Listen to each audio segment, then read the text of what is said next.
Oh boy, where to begin? There's a long rabbit hole I fell down, and if you want to know the sequence that got me from point A to point B, I have a script for that, literally, so let me know and I can put it out.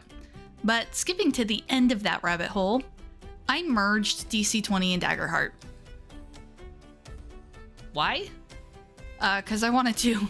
Not gonna lie, I totally ignored Daggerheart. I didn't give two hoots. I'm not a theater kid and I'm not a Critical Role fan. However, I am a narrative happy GM and a soft crunch GM. Like, I like some rules, more like I like frameworks for rules. When I saw the class system, namely the domain system in Daggerheart, I was hooked. I knew I wanted to try it. And the cards, not to mention the cards. You could have cards at your table for an easy build, or you could snap them into a Word doc for one-page reference, which you could then keep digital or print. It's pretty easy. I love the card building idea.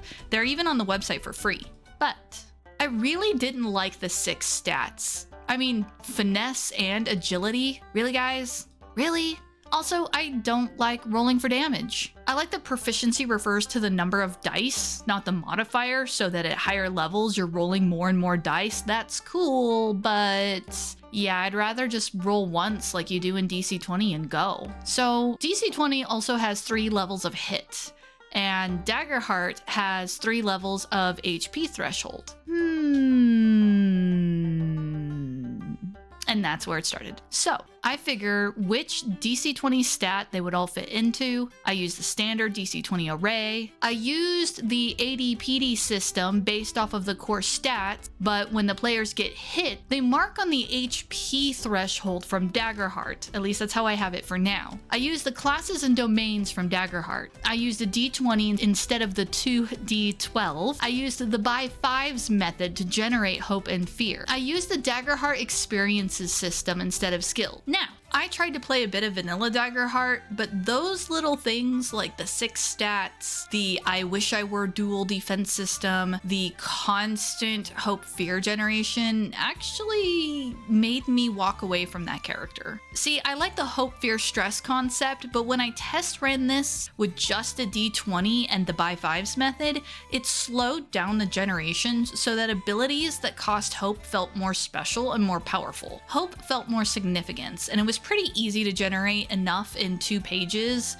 and of the run I did, I only generated 1 fear. But it worked out because the failure of the skill was punishment enough, and it changed the story direction already into a wildly fun escape from jail by getting caught scene. So I honestly don't think the extra narrative bits of hope and fear are really necessary. I like them just as points to spend for abilities. And that escape from jail was actually really fun and rewarding, and I used the saved up fear point in the combat for the fear feature. It was a lot of fun. For initiative, I borrowed the open initiative from Daggerheart, but I do have a minimum of 1 turn per player to kind of keep things even. I could only test this so much without volunteers, and that's where you come in. If you want to take a joyride in the Franken system or the hybrid system for a 1-shot or 2, join the Discord and let us know, because I might be running a couple of test scenarios. I almost feel like I'm abandoning DC20 or something, which I don't want to do. I mean, it's clearly a better system than 5e. It really strikes me as what 6e should be. I think I've just learned a little bit